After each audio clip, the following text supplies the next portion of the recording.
Good evening, fellow time travelers. Tonight, our journey remains unfinished. We're stepping into the brutal reality of medieval existence, but what awaits us on day 7? The year is 1328, and your modern senses are about to encounter a world that defies everything you know. While we remember tales of noble quests and pastoral scenes, the incomplete story of medieval life truly unfolds in shades of mud and disease. By the time our journey concludes, you'll understand why this missing week of history, the ordinary struggle for mere survival, will transform how you perceive your modern comforts. But what exactly turns this medieval week into such an impossible challenge? Before we reveal the mystery of medieval survival, if these historical mysteries help you drift towards sleep, consider becoming part of our curious community. I wonder what time it is in your corner of the world right now. Are you staring at the same stars medieval peasants once questioned? Now, as the darkness gently surrounds you, prepare for an unresolved journey through 7 days where each moment poses a new question about human endurance. Our first medieval morning begins now, but will you make it to sunset? And what unexpected dangers await on days 2 through 7 that even the hardiest medieval peasant feared? Day 1. Awakening to medieval reality. You open your eyes to a strange and troubling darkness. The first thing you notice isn't what you see, but what you smell. A peculiar blend of smoke, damp straw, unwashed bodies, and something earthier that you can't quite identify. As your eyes adjust to the dim light filtering through the cracks in the walls, a mystery begins to unfold. Where are you and what century have you fallen into? The answer materializes as you feel something tickling your arm. Tiny dark specks hop across your skin. Fleas, dozens of them, treating your body like a feast. You instinctively reach to brush them away, but as you move, you discover you're not alone. Warm bodies surround you, a family of strangers, all sleeping on the same straw-stuffed pallet that serves as your bed. Why would people sleep this way? What social structures have broken down to create this crowded, uncomfortable arrangement? Quietly, so as not to disturb your medieval bedfellows, you sit up and survey your surroundings. You're in a single-room dwelling with walls of wattle and daub, a medieval building technique involving woven sticks covered with a mixture of mud, clay, and animal dung. The roof above is thatched, with wisps of straw dangling down like curious fingers. A mystery hangs in the air. How does such a primitive structure protect against the elements? And more importantly, what elements might you face today? In the corner, embers glow faintly in a central hearth, offering minimal warmth and the thinnest illumination. Smoke doesn't exit through a chimney. There is none, but instead filters lazily through the thatch above, leaving a perpetual haze hanging in the air. You find yourself wondering, how do people breathe in these conditions day after day? What respiratory illnesses might develop in such an environment? Your contemplation is interrupted by movement. The family is waking. A woman, you assume she's the mother, stirs the embers with a stick, coaxing a modest flame to life. A question forms: how do people start their days without coffee, without running water, without any of the modern rituals you take for granted? The answer begins to unfold as you watch the family's morning routine. There's no bathroom to retreat to, no privacy for morning ablutions. Instead, a wooden bucket in the corner seems to serve as the night's toilet, and now the youngest child is being instructed to take it outside. Where does it go? What system of waste management exists in an age before plumbing? Your curiosity persists as a crusty loaf is produced from a cloth. Breakfast, it seems, is a simple affair: hard bread and a thin ale poured from an earthenware pitcher. No coffee, no toast, no fruit, just sustenance, plain and unadorned. As a piece is handed to you, you wonder what nutrients are missing from this diet.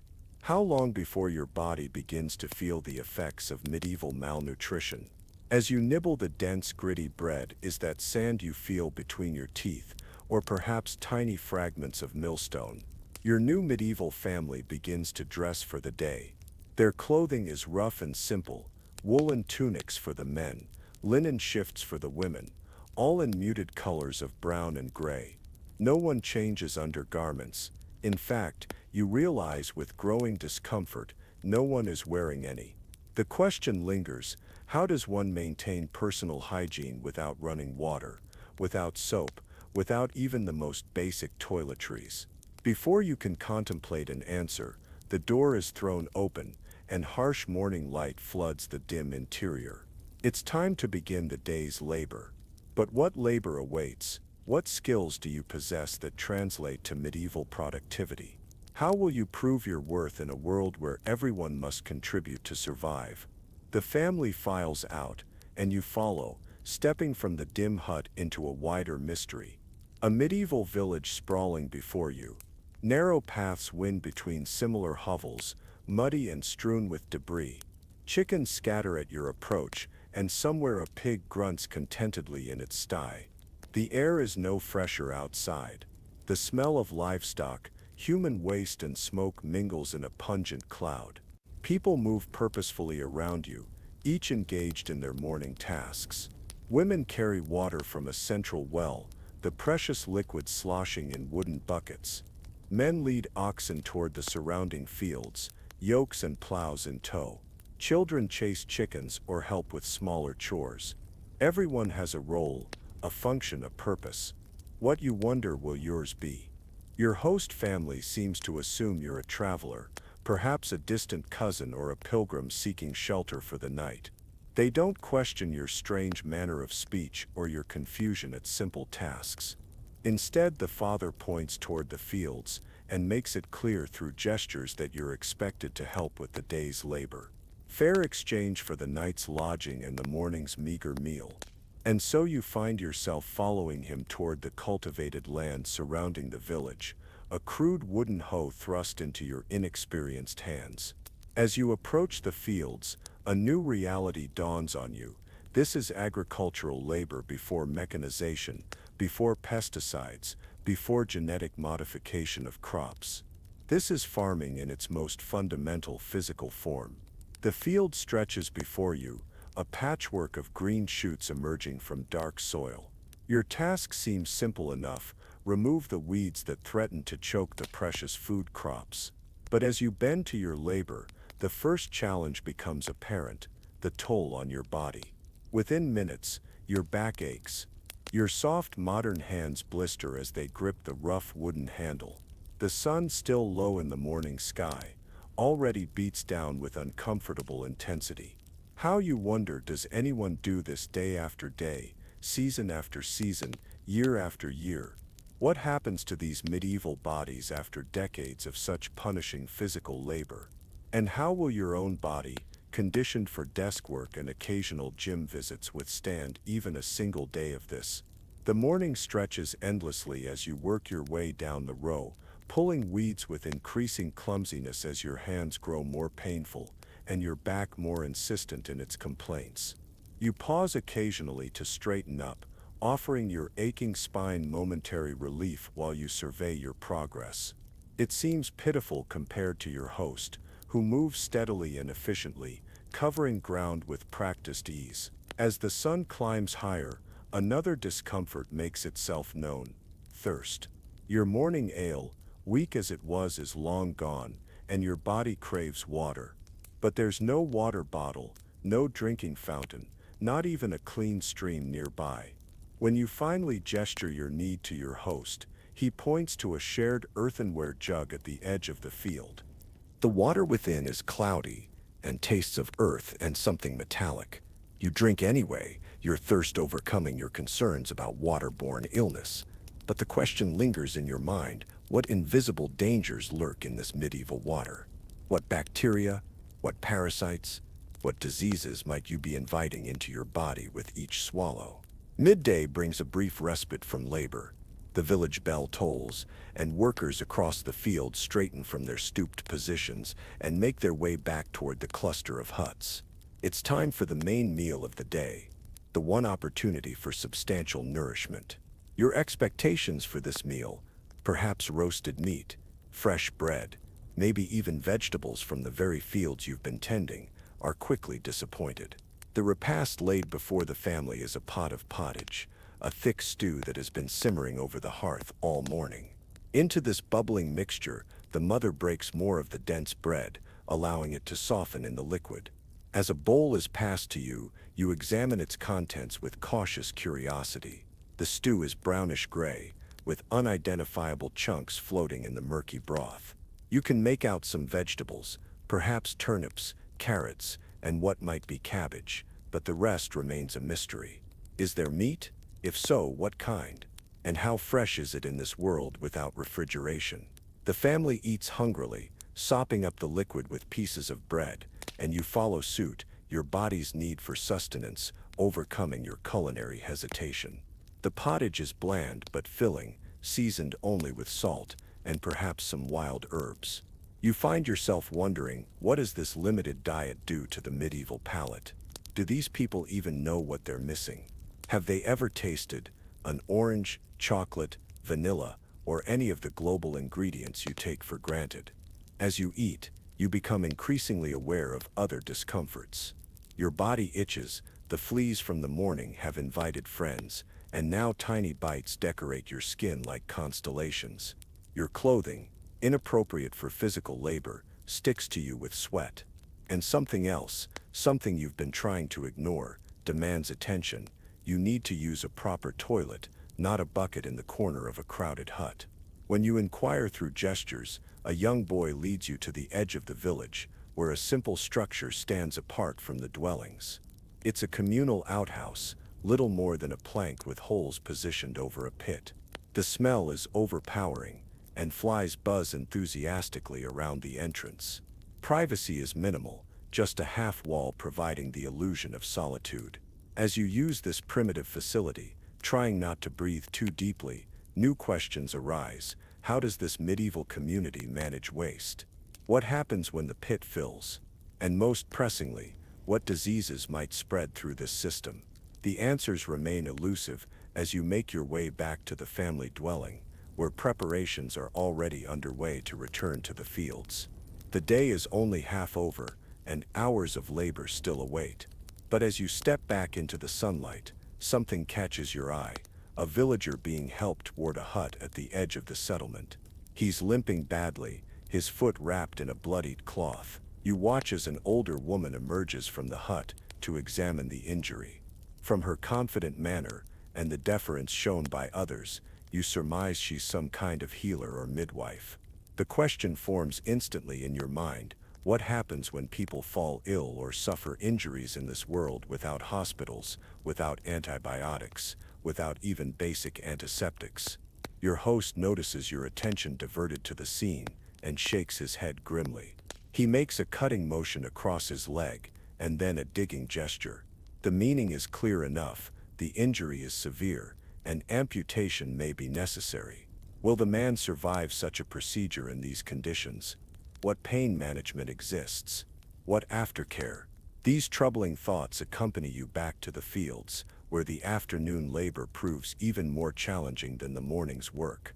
The sun is relentless now, and your body, already taxed beyond its usual limits, protests every movement. Your blistered hands have broken open, weeping clear fluid that mingles with the dirt of the field. Your back feels permanently bent, and new pains announce themselves with each step: your knees, your shoulders, the muscles of your arms. Time stretches endlessly as you work, marked only by the slow crawl of the sun across the sky. How do these people measure their days without clocks, without schedules, without any of the timekeeping devices that structure modern life? The answer seems to be written in the sun's position, in the ringing of the village bell, in the natural rhythms of light and darkness.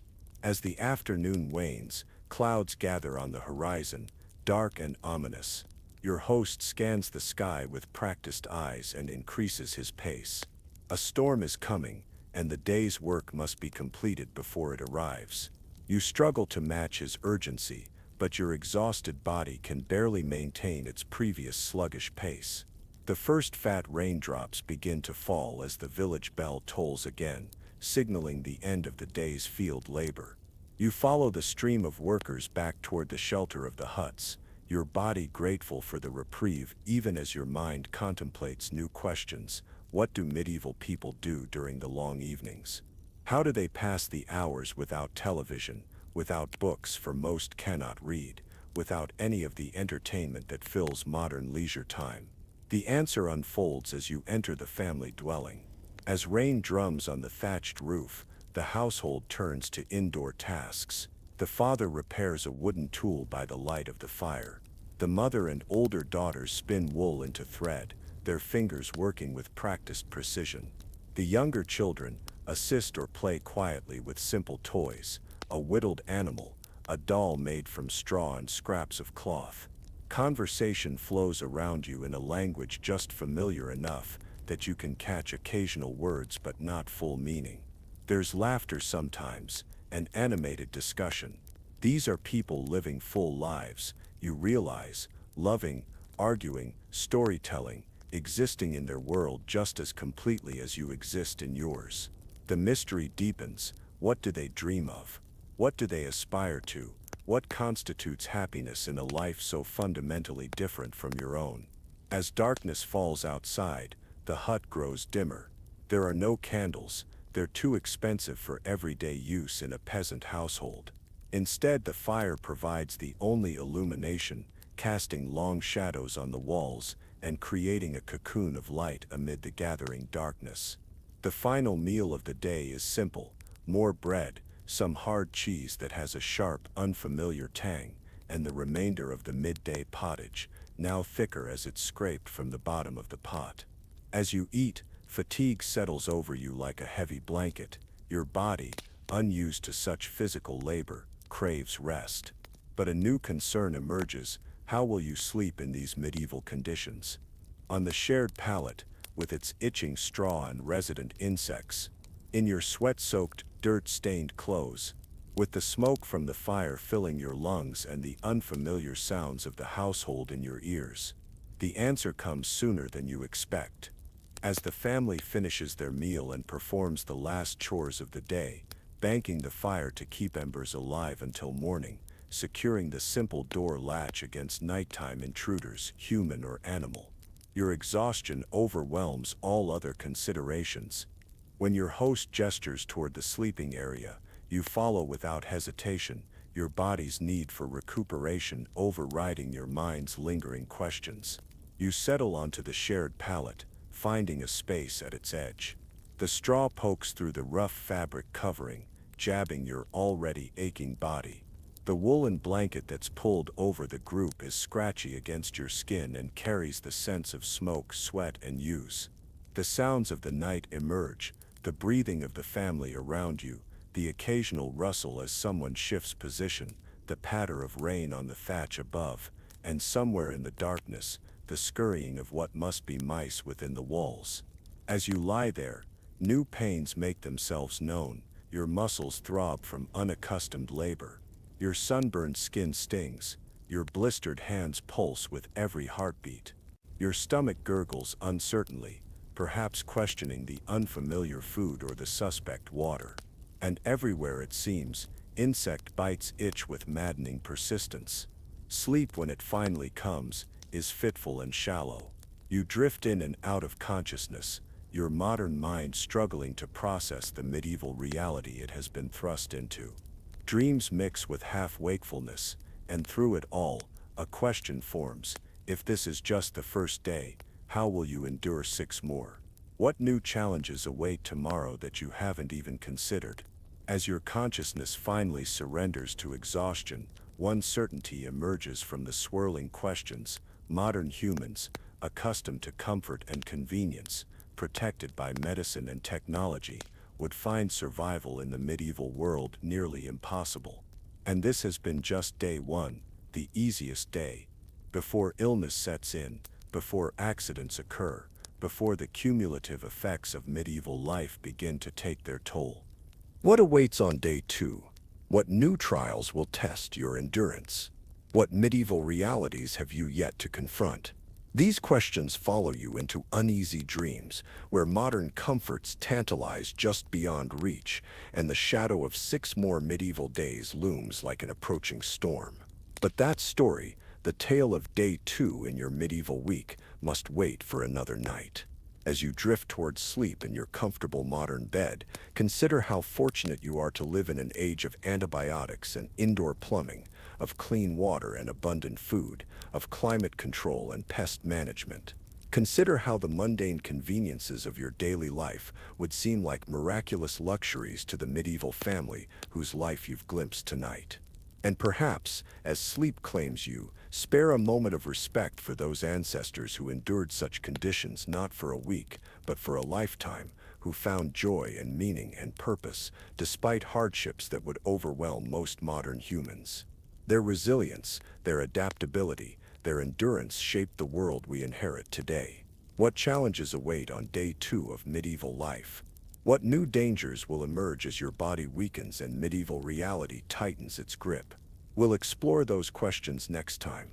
For now, rest easy in your modern comfort and be grateful for the centuries of progress that separate you from the medieval world you've glimpsed tonight. Day 2. The fever begins. Welcome back, time traveler.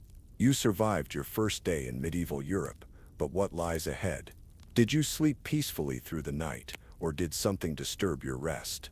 Let's return to your medieval journey and discover what challenges await on your second day in the 14th century. As we left our story, questions hung in the air like the smoke from the hearth fire. How will your body adapt to this harsh new reality? What unseen dangers lurk in the water you drank, the food you ate, the air you breathed? The answers begin to unfold as we step into day 2 of your medieval ordeal, a day that will test not just your physical endurance, but your understanding of what it means to be truly vulnerable in a world without modern medicine. Your sleep dissolves as something scurries across your face. You jolt awake in the pre-dawn darkness, heart racing, to find the medieval household already stirring around you. The night has offered little restoration for your aching body. Your muscles throb with the memory of yesterday's unaccustomed labor, and new discomforts have emerged during the fitful hours of darkness. The straw mattress beneath you feels damper than when you lay down, perhaps from night sweats, perhaps from the humidity that permeates everything in this world without moisture barriers and climate control. Your joints feel stiff, your lower back a landscape of dull pain. The scratches on your arms from yesterday's fieldwork burn faintly, a subtle reminder of how even minor injuries can become concerning in a world without antibiotic ointments. There's a peculiar heaviness in your head, a slight burning behind your eyes. Is it just exhaustion from poor sleep, or something more concerning? A question forms in your mind: how quickly does the human body begin to show signs of stress when transplanted to medieval conditions? Are you experiencing simple fatigue, or the first symptoms of something your modern immune system has never encountered before? You run your tongue over your teeth, feeling their fuzzy coating. In your modern life, this would prompt immediate brushing. But here, the concept of dental hygiene as you know it doesn't exist. Some wealthy individuals might use cloth with salt or crushed herbs to scrub their teeth, but for peasants, such luxuries are rare. How quickly will your oral health deteriorate? How long before the first cavity develops, before gum inflammation sets in? What happens when a tooth becomes infected in this world where dentistry consists primarily of extraction without anesthesia? You have little time to consider this mystery before the day's demands intrude. The family rises with practiced efficiency, performing their morning rituals in the dim light of the newly rekindled hearth fire. Outside, a light rain falls, pattering gently on the thatch above. What does rain mean for the day's labor in a world where work doesn't stop for weather? The answer materializes as your host family prepares for the day. There will be no field work this morning. The rain has rendered the soil too muddy. Instead, other tasks await. The father gestures for you to follow him to a small attached structure, a crude shed housing an emaciated cow and 2 thin goats. Animals that require tending regardless of weather. The shed's earthen floor has turned to mud in places where the rain has leaked through the thatch. The animals stand in this muck, their bony forms visible evidence of the marginal nature of medieval agriculture. As you help muck out the sodden straw and animal waste, a new set of medieval realities confronts you. The smell is overpowering, ammonia and methane in concentrations that make your eyes water. Flies buzz enthusiastically around the fresh manure, occasionally landing on your face or hands, no matter how often you wave them away. A question forms: what zoonotic diseases might be transmitted in these conditions? What infections might enter through your blistered hands as you handle waste-soaked straw with no gloves, no sanitizer, no barrier between your skin and medieval microbes? The work is unpleasant but mercifully brief. The father shows you how to collect the soiled straw and carry it to a midden heap behind the animal shed, a malodorous pile of decomposing waste that will eventually become fertilizer for the fields. This practical recycling of nutrients is vital in a world without commercial fertilizers, but the midden presents its own health hazards. Flies swarm around it in great clouds, rats burrow within its depths, and the seepage from its base forms a noxious puddle that eventually makes its way to the same streams that provide drinking water. You find yourself wondering what bacteria are brewing in that heap, what parasites are multiplying, what pathogens might be transferred from the hands that handle waste to the food that sustains the community. In your modern world, this entire system would be considered a public health catastrophe, multiple vectors for disease transmission operating simultaneously without any barriers or safeguards. Soon enough, you're following the father back through the rain to the main dwelling, where breakfast awaits, the same simple fare as yesterday. Bread, ale, perhaps a morsel of cheese. The monotony of the diet strikes you anew. Where are the fruits, the varied vegetables, the different proteins that your modern nutrition guidelines recommend? How quickly does nutritional deficiency set in with such limited options? What vitamins are missing from this diet of predominantly grain-based foods? The bread is even harder than yesterday, requiring prolonged soaking in ale to make it chewable. You notice small dark specks within the loaf, perhaps seeds, perhaps insect fragments, perhaps simply dirt from the millstone. In your modern world, food safety regulations would prevent such contamination, but here, it's simply part of the meal, unnoticed and unremarkable to your medieval hosts.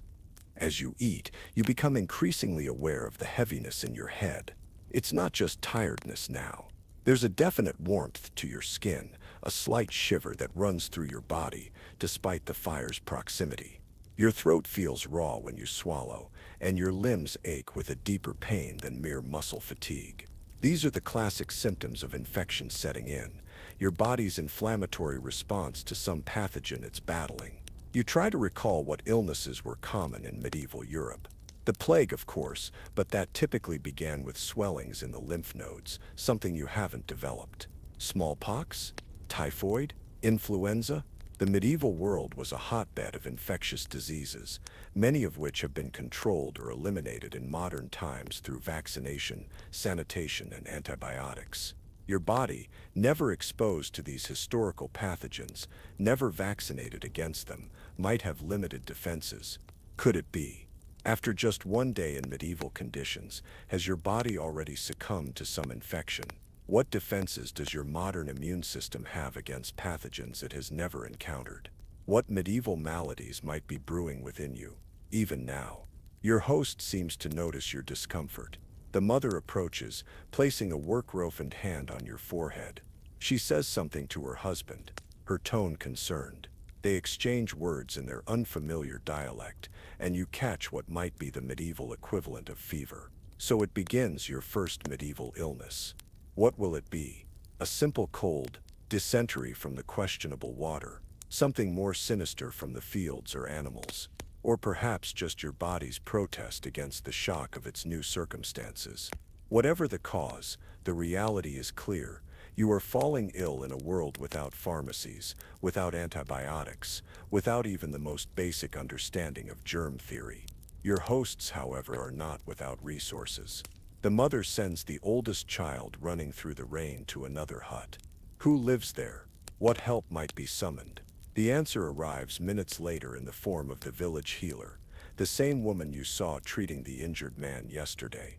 She's older, perhaps in her 50s, with a face mapped by deep wrinkles and eyes sharp with intelligence.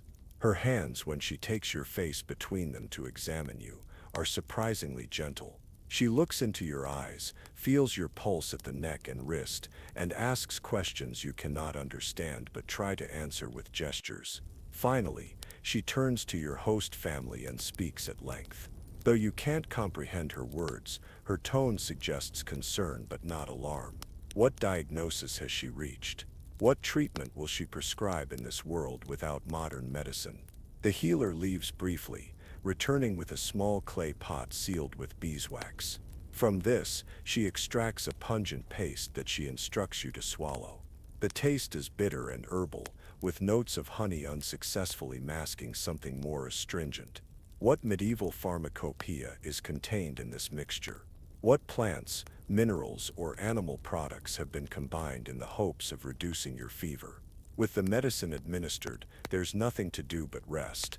You're guided to a stool near the fire, wrapped in a woolen blanket despite the warmth of your skin.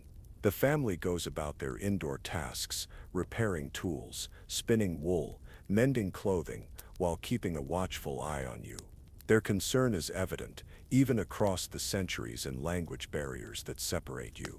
As you sit by the fire, drifting in and out of a feverish doze, new questions form. How does illness impact a medieval family's productivity? With no sick leave, no disability insurance, no safety net beyond one's immediate community, what happens when illness renders a family member unable to work? How close to catastrophe does each minor ailment bring a household already living on the margins of subsistence? The rain continues throughout the morning, drumming on the thatch with hypnotic persistence. Inside the hut, the air grows increasingly close, humid from the wet clothing hung to dry, smoke-filled from the fire that must burn despite the mild day outside. How do respiratory systems fare in such an environment? What chronic conditions might develop after years of breathing such air? Midday comes, and with it another meal of pottage, today featuring what appears to be the addition of a few scraps of salted fish. The protein is welcome, but your appetite has diminished with your fever. You eat what you can, aware of the preciousness of food in this subsistence economy, but each swallow is an effort. The fish has a strong, almost acrid flavor that suggests preservation rather than freshness. In a world without refrigeration, salt curing, smoking, and fermentation are essential preservation techniques. While effective at preventing immediate spoilage, these methods have their own health implications: high sodium content, exposure to carcinogenic smoke compounds, and the potential for bacterial contamination during the preservation process. You observe your host family eating with practiced efficiency. No plates, just wooden bowls or trenchers, flat pieces of stale bread used as edible dishes. No forks, these won't become common implements for centuries. Instead, they use spoons carved from wood, knives for cutting, and their fingers for most manipulation of food. Between bites, they wipe their hands on their clothing, or occasionally on the communal cloth hung by the hearth. The casual intermingling of hands, food, and communal serving vessels makes you think about disease transmission. How easily infections must spread in this environment where germ theory is unknown and hand hygiene non-existent.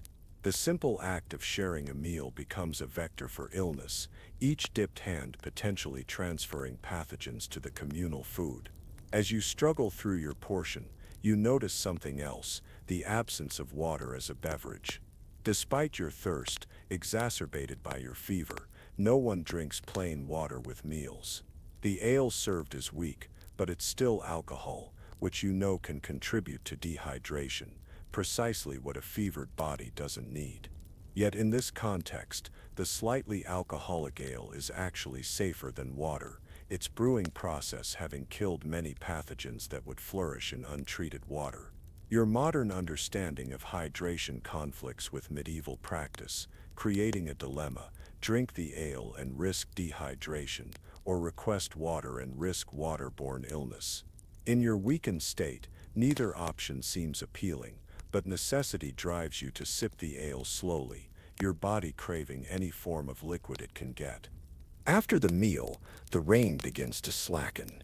Your host family prepares to return to outdoor tasks, leaving you in the care of the youngest daughter, a child of perhaps 7 years. Her solemn eyes watch you from across the hut as she helps her mother with indoor chores. What responsibility rests on these medieval children? How quickly must they grow into roles that modern children wouldn't face for years, if ever? As the afternoon wears on, your fever seems to plateau. You're uncomfortable, certainly alternating between chills and burning skin, your throat increasingly sore, your head pounding with each heartbeat, but not in crisis. Not yet. Is this how it will go? A minor illness that your body will fight off naturally? Or is this merely the beginning stage of something more serious? Your modern mind catalogs the symptoms and attempts a differential diagnosis. The fever, sore throat, and body aches could indicate streptococcal infection, strep throat, easily treated with antibiotics in your time but potentially dangerous here. Or perhaps it's influenza, which in the Middle Ages could sweep through communities with devastating effect. Or could it be something medieval specific, a pathogen that has been largely eliminated or evolved to different forms in your modern era? The uncertainty is another form of discomfort. In your modern life, illness follows a predictable pattern. Symptoms emerge, diagnosis is sought, treatment is prescribed, recovery follows a general timeline. Here, in this world without medical science as you know it, illness is a journey into the unknown, a potentially dangerous one with no clear map or endpoint. Through your fever haze, you observe the young girl tasked with watching you. She works at various household chores, carding wool, feeding the fire, occasionally stepping outside to check on drying laundry draped over bushes. Her movements are practiced, efficient beyond her years. Medieval childhood, you realize, is nothing like its modern counterpart.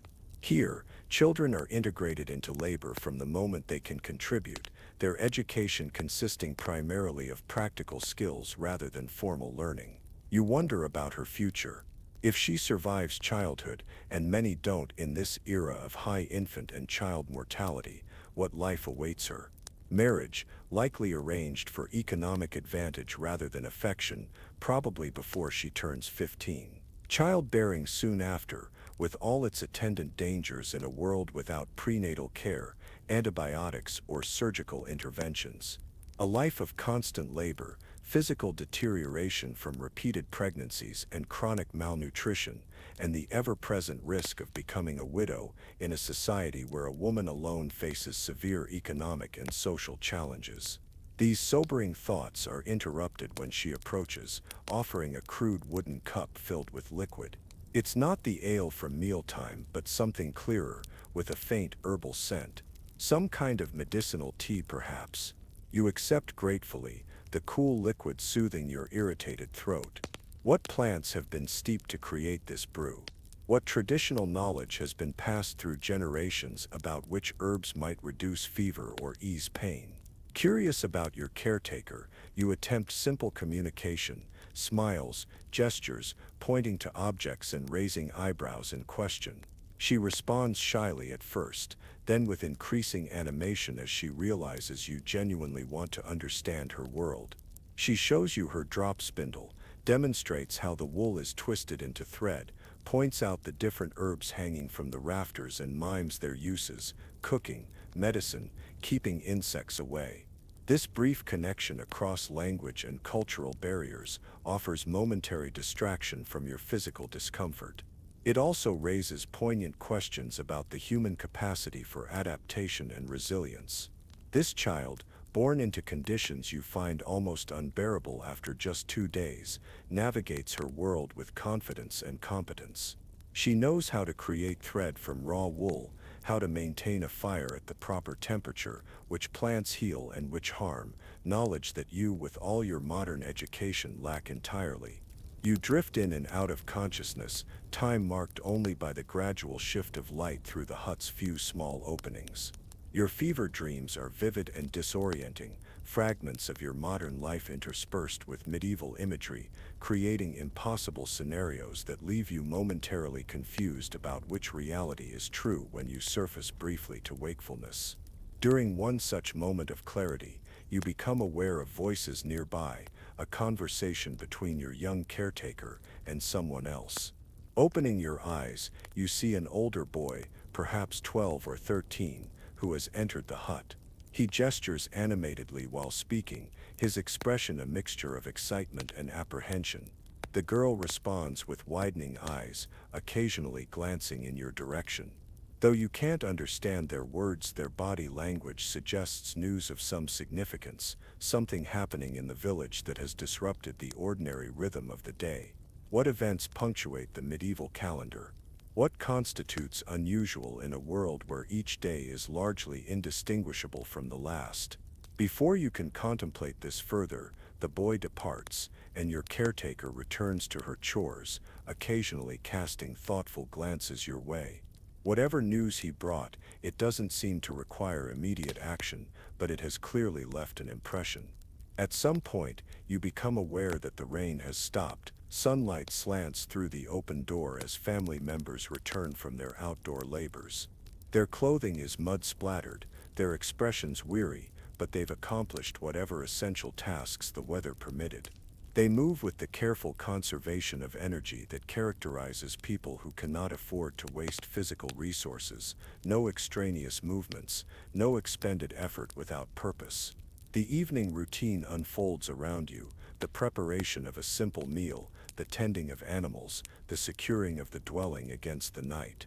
You participate minimally, your energy sapped by your body's battle against whatever medieval microbe has taken up residence within you. As nightfall approaches, the healer returns to check your condition. She seems cautiously satisfied with your progress, administering another dose of her bitter herbal mixture before departing with instructions you cannot understand, but that your host family acknowledges with nods. When it's time for sleep, you're given a slightly separate space on the family pallet, not isolated exactly, but positioned to minimize contact with the others. Is this an early form of quarantine? Do these medieval peasants without microscopes or germ theory recognize the contagious nature of some illnesses? What folk wisdom guides their approach to disease management? Sleep comes more easily tonight, your body's need for recuperation overriding the discomforts of your environment.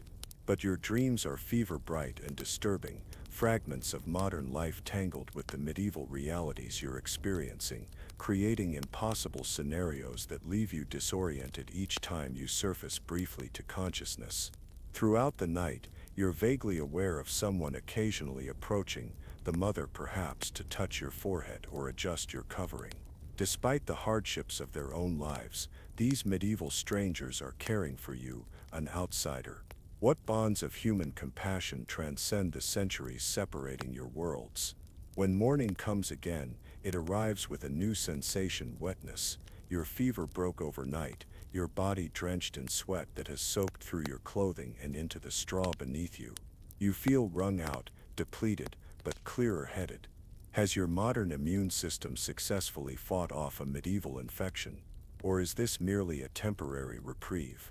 Your sweat-soaked clothing clings uncomfortably to your skin, but there's no shower to rinse away the fever's residue, no fresh set of clothes to change into. Personal hygiene in the medieval world is a relative concept, adapting to available resources rather than fixed standards. Clothing, especially for peasants, is a valuable commodity not easily replaced or frequently washed. Your hosts might have two outfits at most, one for everyday wear and one slightly better set for church or special occasions. The damp straw beneath you poses another practical problem. In your modern world, you would strip the bed, replace the linens, perhaps even replace the mattress if it were soaked through. Here, the straw must simply dry in place, potentially creating an ideal environment for mold and mildew. How many respiratory issues in medieval populations might stem from sleeping on bedding that never properly dries, that harbors fungi and bacteria year after year? The father notices your discomfort and gestures for you to move closer to the fire. He indicates through pantomime that you should remove your outer tunic and hang it near the flames to dry. This practical solution makes sense, but leaves you more exposed to the morning chill than you'd like. Still, the fire's warmth is welcome, its heat beginning to permeate your chilled body. As the garment steams by the hearth, you have the opportunity to examine it more closely. The fabric is coarse wool, roughly woven and undyed, its natural color a muted brownish gray. The seams are functional rather than decorative, the stitches uneven but sturdy. This is clothing designed for utility and longevity, not fashion or comfort. How different from your modern wardrobe of specialized garments, each designed for specific contexts or activities, many worn briefly before being discarded or replaced. The mother hands you a small piece of cloth, soaked in vinegar, gesturing for you to wipe your body. This is as close to bathing as you're likely to get in these circumstances, a practical compromise in a world where immersive bathing is rare, often associated with special occasions or medical treatments rather than routine hygiene. The vinegar's acidity helps kill some bacteria, its strong scent temporarily masking body odors. It stings the small cuts and scratches on your hands and arms, a sharp reminder of your body's vulnerability in this environment. As you rise shakily to join the family's morning routine, a new awareness settles over you. You've survived the second day and night of your medieval week, but at a cost. Your body, already taxed by unaccustomed labor, now bears the additional burden of illness. The cumulative effects are becoming apparent in your weakened limbs, your reduced appetite, your diminished energy reserves. And you've been fortunate, really. Your illness, whatever it was, proved mild enough to overcome without modern interventions. But what happens later in the week if something more serious develops? What if that minor cut on your hand from fieldwork becomes infected? What if the questionable water leads to dysentery? What reserves will your already depleted body have to fight those battles? As you prepare to step outside for the first time since your fever began, another thought crosses your mind. How does news travel in this world without telecommunications? How do communities share information, warnings, developments that might affect collective welfare? The boy who visited yesterday brought some kind of news. What networks of human communication exist to connect these isolated settlements? The answer begins to materialize as you follow the father into the village center, a cleared area surrounded by similar humble dwellings, dominated by a modest wooden church. People are gathering, their expressions revealing varying degrees of concern and curiosity. Something has happened, something significant enough to interrupt the day's labor and bring the community together. Through gestures and the few words you've begun to recognize, you piece together the situation. A traveler has arrived, a peddler who visits several times a year, bringing goods from larger towns and perhaps more valuable still, news from the wider world. But this time, his news is troubling. In a town a day's journey away, people have fallen ill with something more serious than your recent fever, something that spreads quickly and kills with terrifying efficiency. The symptoms described correspond to nothing endemic to your modern world, but you recognize them from historical accounts, the telltale signs of bubonic plague, the Black Death that will eventually eliminate between 30% and 60% of Europe's population. It hasn't reached this village yet, but its shadow looms large in the nervousness of the assembled villagers. As you witness this medieval crisis meeting, a new understanding dawns. These people, while lacking scientific knowledge of disease transmission, aren't ignorant to patterns of illness. They've observed how sickness spreads, how proximity to the infected increases risk. Their world lacks the terminology and technology of epidemiology, but the basic concept of contagion is understood. Decisions are made, travel will be restricted, contact with nearby settlements limited, prayers and protective rituals intensified. It's a medieval version of quarantine, imperfect but guided by generations of hard-won observational knowledge. Will it be effective? History suggests otherwise, but the community's response demonstrates a sophisticated understanding of their environment based on experience rather than scientific theory. This glimpse of approaching catastrophe casts your own minor illness in stark perspective. You've experienced discomfort and weakness, but not mortal danger. Yet, the plague, historically, took about 7 days from infection to death, precisely the time frame of your medieval journey. Will you still be here when it arrives? Will your modern body have any natural immunity to this ancient killer that your ancestors never encountered? The community disperses, returning to necessary tasks with the weight of this news evident in their subdued manner. Your host family walks back to their dwelling in silence, the younger children sensing the adults' concern without fully understanding its cause.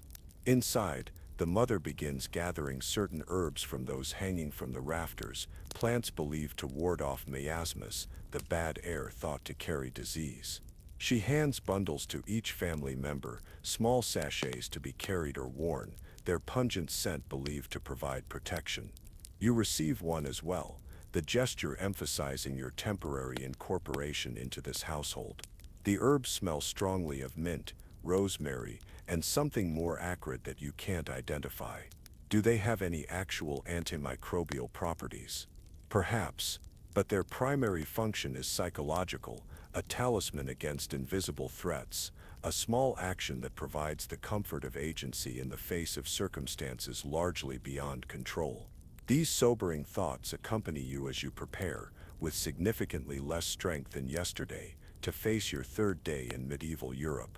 The immediate threat of the plague may not materialize during your stay, but its specter serves as a powerful reminder of how precarious life remains in this world. What new challenges await? What aspects of medieval life have you yet to encounter? How will your weakened condition affect your ability to weather those experiences? Later in the day, as you assist with lighter household tasks suited to your recovering state, you notice something that had escaped your attention previously: scars. Every member of your host family bears them, from the smallest child to the aging grandparent. Burns on the mother's hands from cooking over an open fire. A long jagged line across the father's forearm where some agricultural implement slipped. A puckered circle on the oldest daughter's leg, perhaps from a boil or abscess that healed without proper treatment. These marks tell a story of lives lived without safety regulations, without immediate medical attention for injuries, without the preventive measures that make your modern existence so much less physically traumatic. In your world, a serious injury might leave one scar in a lifetime. Here, bodies are mapped with the evidence of countless minor tragedies, each representing a moment when pain had to be endured, when healing had to occur without intervention, when luck determined whether an injury resolved or festered. By nightfall, your fever remains gone, but exhaustion permeates every fiber of your being. The day's activities, minimal as they were, have depleted your already limited reserves. As you settle onto the shared sleeping pallet, trying to find a dry spot away from where your fever sweat soaked the straw the previous night, you wonder what physical state you'll be in by the end of your week-long journey. Will the cumulative effects of medieval life, the nutrition, the labor, the pathogens, the stress, leave permanent marks on your body? Or will your modern constitution, bolstered by a lifetime of good nutrition and healthcare, prove resilient enough to weather this temporary immersion in the past? These questions, and many others still unanswered, follow you into uneasy sleep as your second full day in medieval Europe comes to a close. What awaits tomorrow? What new aspects of medieval reality will you confront? How will your experiences reshape your understanding of human history, of progress, of the thin veneer of protection that modern life provides against age-old threats? But those questions and the experiences of Day 3 must wait for our next journey together. As you drift towards sleep in your comfortable modern bed, consider how quickly the human body begins to falter when removed from the protective cocoon of contemporary life. Consider how many minor ailments you've weathered easily thanks to modern medicine, sanitation, and nutrition, ailments that might have debilitated or even killed your medieval counterparts. And perhaps, as sleep claims you, spare a thought for those ancestors who lived their entire lives in such conditions, who faced each illness without the comfort of scientific understanding, who relied on herbal remedies and folk wisdom passed down through generations, who lived under the constant shadow of diseases that could decimate communities in days. Their resilience shaped the human story, their survival against such odds made possible the world you now inhabit. What awaits on Day 3 of medieval life? Will your body continue its recovery, or will new challenges emerge to test your already depleted resources? How will the approaching plague affect the community that has sheltered you? What social structures, what beliefs, what adaptations to harsh reality have you yet to discover? The story remains unfinished, the questions unanswered, as you slip into dreams of simpler, safer times, the modern world you temporarily left behind, now seeming more miraculous than you ever realized before this journey began. Day 3. The community unravels. Welcome back to our medieval journey. You've survived 2 days in the 14th century, the initial shock of medieval living conditions and your first brush with illness. As we rejoin your story on the 3rd day, you stand at the midpoint of your week-long ordeal. The novelty has worn off, replaced by a growing understanding of the precariousness of medieval existence. Your body, though recovering from fever, bears the cumulative strain of this harsh new reality. What new challenges will this day bring? What aspects of medieval life remain to be discovered? Let's continue our exploration of why modern humans would struggle to survive even a single week in the medieval world. The 3rd day dawns with an unfamiliar sound, church bells ringing in an irregular pattern, not the measured tolling that marks the hours, but an urgent, almost frantic pealing that cuts through the early morning air. You sit up on the shared pallet, your muscles still aching from illness and unaccustomed labor, to find the dwelling unusually empty. Only the youngest child remains, looking at you with solemn eyes from beside the freshly stoked hearth fire. Where has everyone gone? What summons them so early? With such urgency? The question lingers as you rise, your body protesting each movement. You've slept in your clothes, the same clothes you've worn since arriving in this century, and the fabric feels stiff with dried sweat and accumulated grime. In your modern life, you would now be heading for a shower, changing into fresh garments, brushing your teeth, applying deodorant.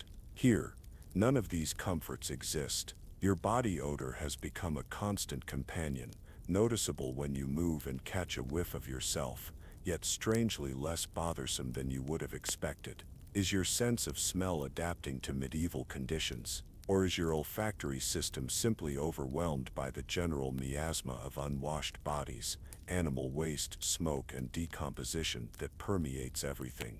You step outside, following the sound of the bells in the obvious direction of the entire village's attention. The community has gathered in the central area near the church, their faces a collective map of anxiety and fear. The traveling peddler who brought news of plague in nearby settlements is there, now in animated conversation with a new arrival, a man on horseback, whose fine clothing and imperious manner immediately mark him as someone of higher status than the villagers. As you join the gathering's periphery, trying to understand what's happening, you notice how the social hierarchy manifests physically. The mounted messenger, clearly some minor official or representative of the local lord, sits elevated above the crowd, his horse well fed and groomed, his clothing wool of a finer weave than anything the villagers possess. The village priest stands closest to him, followed by a few older men who seem to hold positions of respect or authority.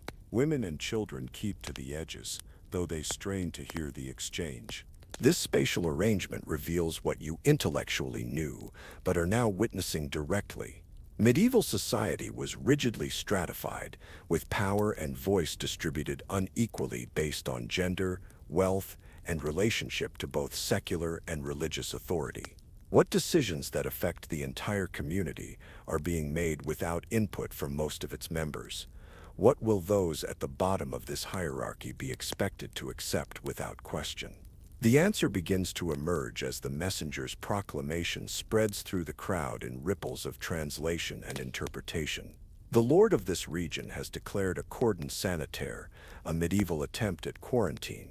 No one may enter or leave the affected areas, including this village, until the threat of plague has passed. Those who try will face severe punishment. Trade is suspended, movement restricted. The community is effectively cut off. You watch comprehension dawn on the gathered faces, the implications registering with varying degrees of alarm. The practical questions are immediate and pressing. How long will this isolation last? What about necessary supplies? What about crops that need tending in fields outside the village boundary? What about families with members currently in other settlements? The messenger has few answers and less sympathy. His duty discharged, he wheels his horse around, clearly eager to depart before the full impact of his news settles on the crowd. You notice he carries a scented pomander that he occasionally raises to his nose, a common protective measure among the wealthy, who believed strong aromatics could ward off disease. Like the herb sachets distributed in your host family's dwelling, it's a talisman against invisible threats, though one marked by class distinction in its materials and craftsmanship. As the official rides away, the community erupts in anxious discussion. The priest calls for calm and prayer, but practical concerns quickly overwhelm spiritual reassurances. You observe a fascinating dynamic, how a pre-industrial, pre-scientific society processes crisis.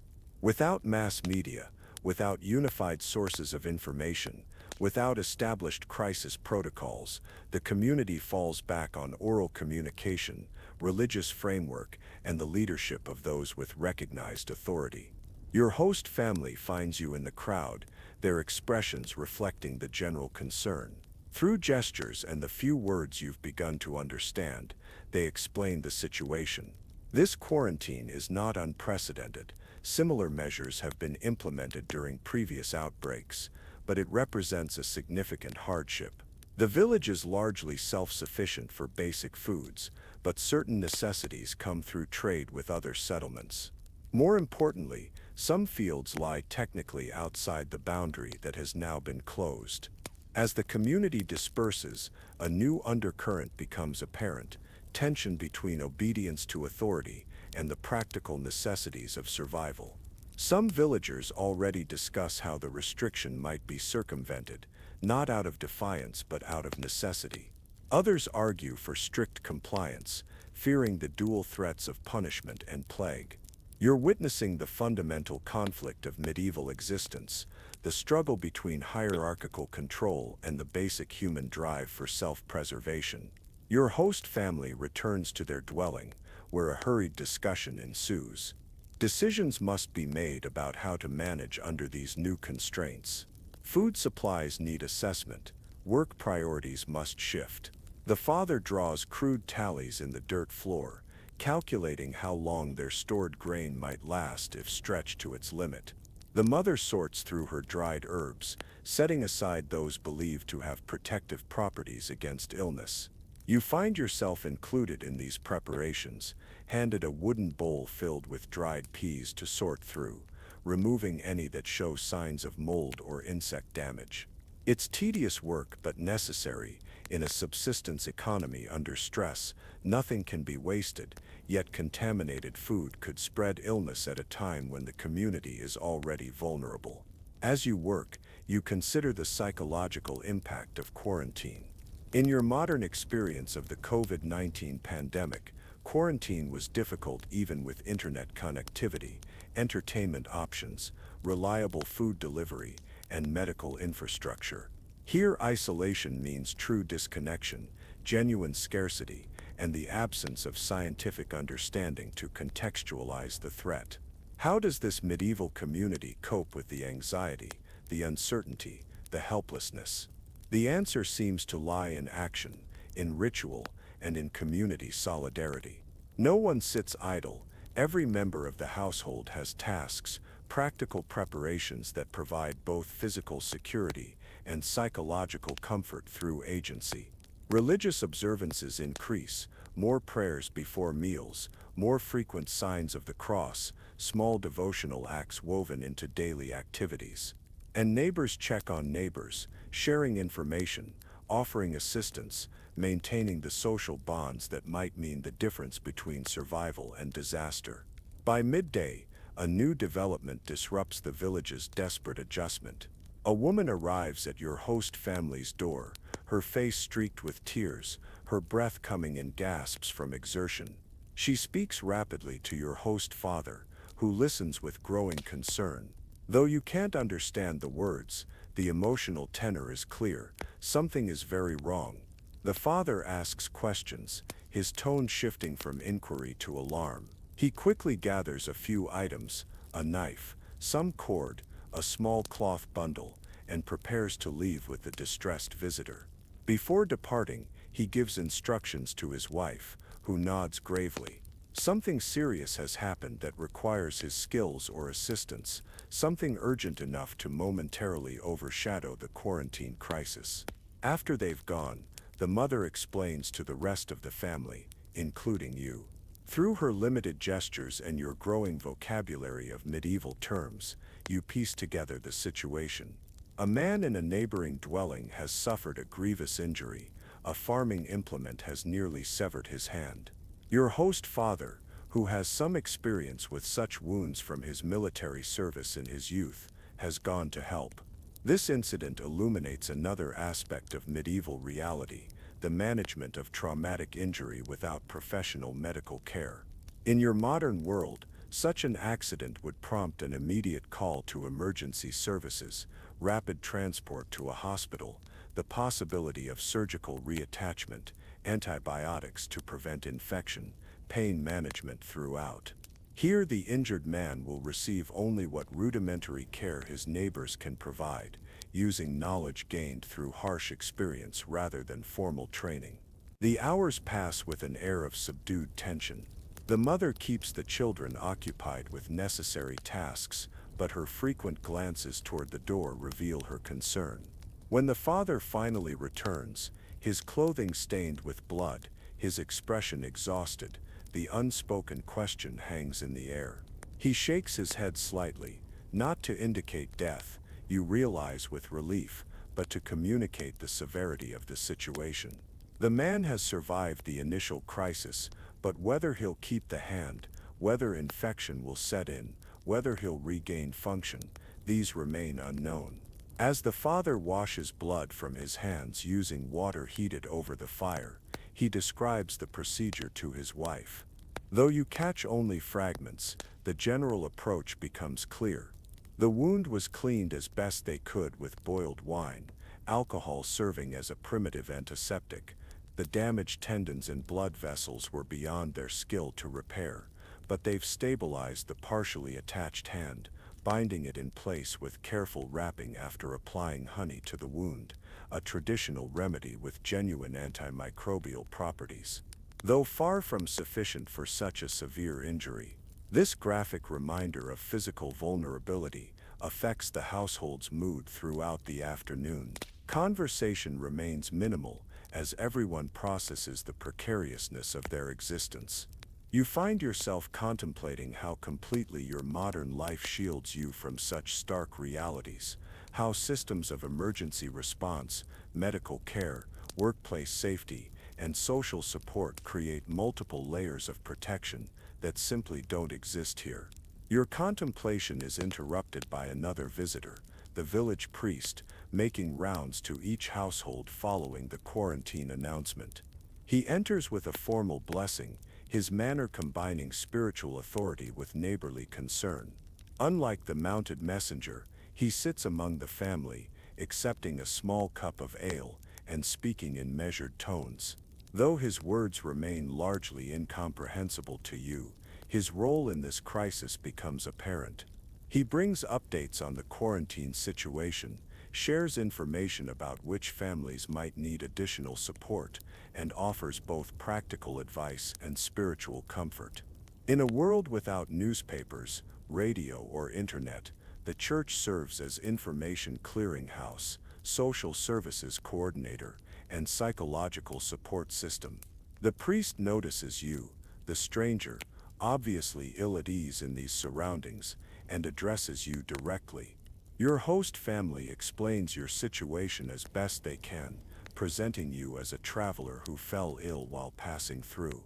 The priest studies you with curious eyes, perhaps noting your unusual manner, your strange reactions to common situations, your evident discomfort with medieval realities. For a moment you fear suspicion, in a world where outsiders might bring disease, where strange behavior might suggest witchcraft or possession, your presence could be perceived as threatening. But the priest simply nods, including you in his general blessing before departing to continue his rounds.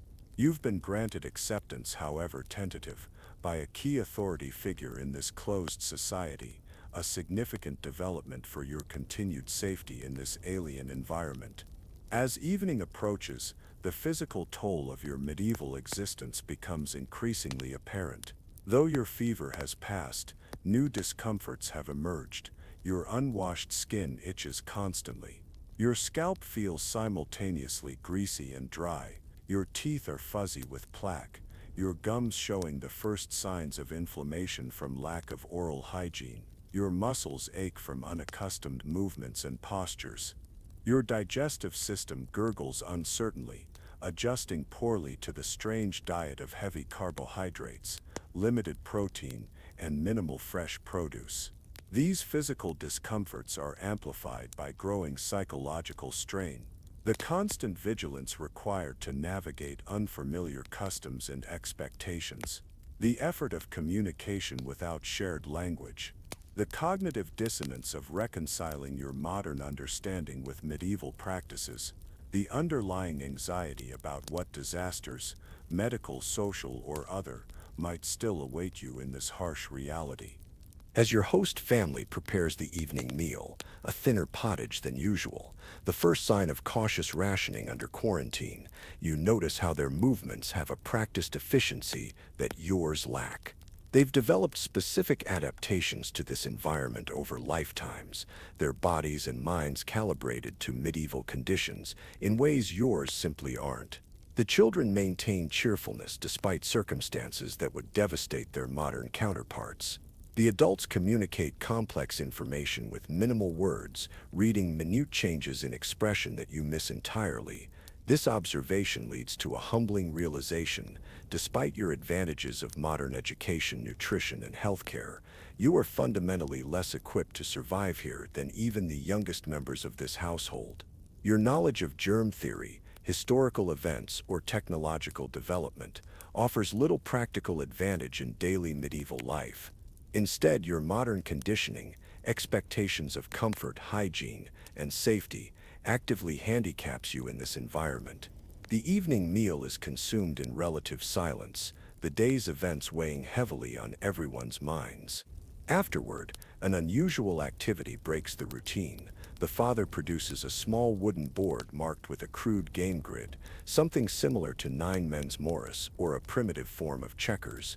The children's faces light up at this rare recreational opportunity, and even the adults show interest in temporary distraction from their concerns.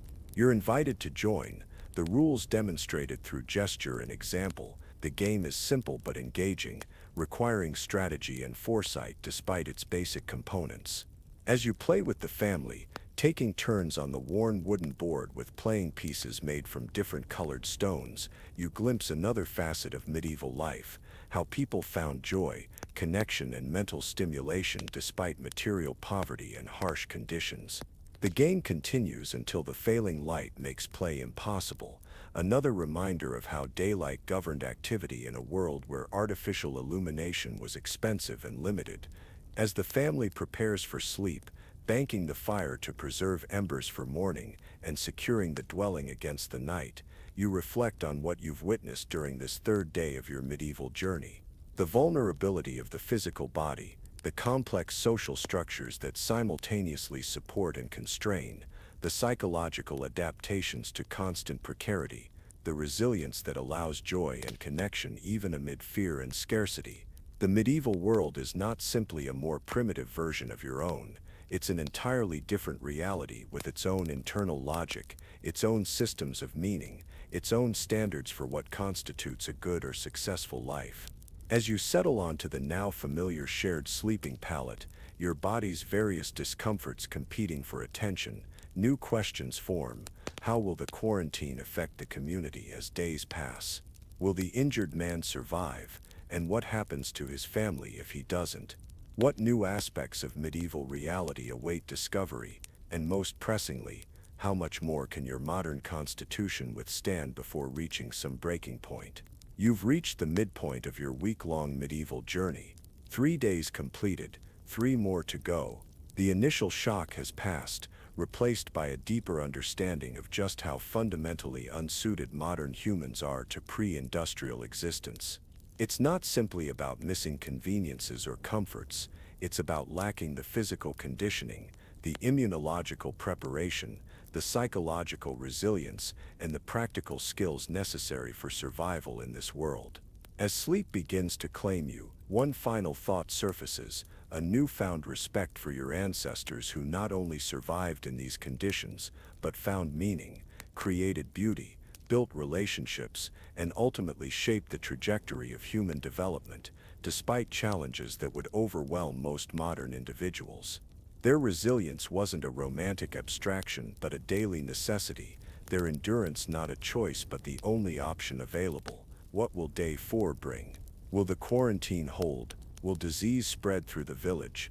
Will your gradually weakening body withstand the continued strain of medieval existence? These questions follow you into uneasy dreams, where modern comforts tantalize just beyond reach, and the growing realities of medieval life press in with increasing weight. But that story, the unfolding of day 4 in your medieval week, must wait for another night. As you drift towards sleep in your comfortable modern bed, with its hypoallergenic materials, its temperature regulation, its freedom from parasites and pathogens, consider how completely these basic comforts shield you from the physical realities that were inescapable for most of human history. Consider how the social structures you navigate daily, with their emphasis on individual choice, personal freedom, and expectation of safety, differ from the communal survival strategies and rigid hierarchies that governed medieval lives. Consider how your psychological landscape, shaped by assumptions of control, predictability, and optimism about the future, contrasts with the medieval mindset of uncertainty, acceptance, and focus on the eternal rather than the temporal.